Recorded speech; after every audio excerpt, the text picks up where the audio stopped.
Welcome to Stories for Lip Reading. If you haven't used our website before, we suggest you look at our How to Use page before you begin. We hope you enjoy this story, which is called The Holidaymakers from Hell by S.B. The Holidaymakers from Hell by S.B.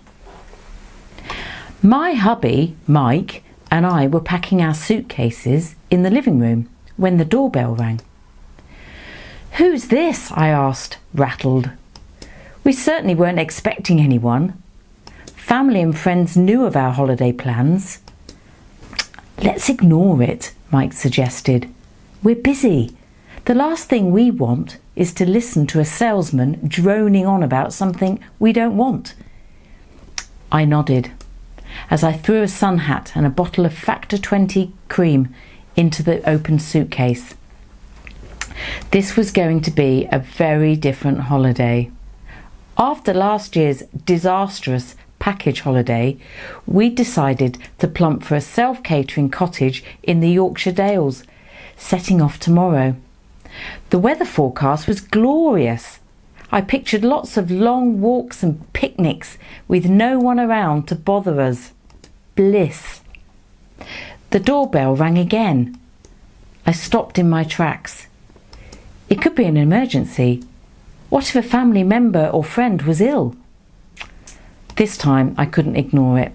"Oh, for goodness sake!" I trotted out to the hall. Mike followed.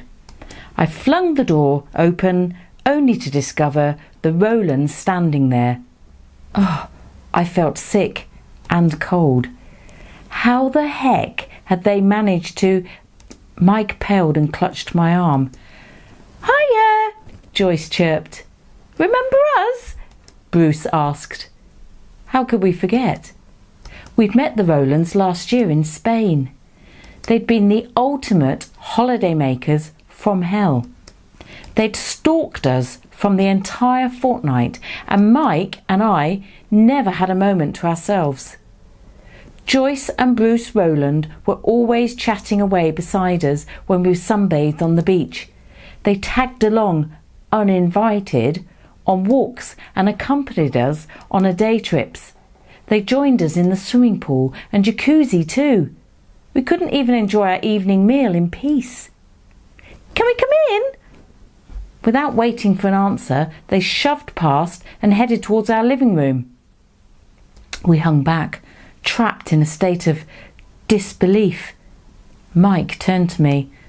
I thought they were..." My voice trembled. "Me too."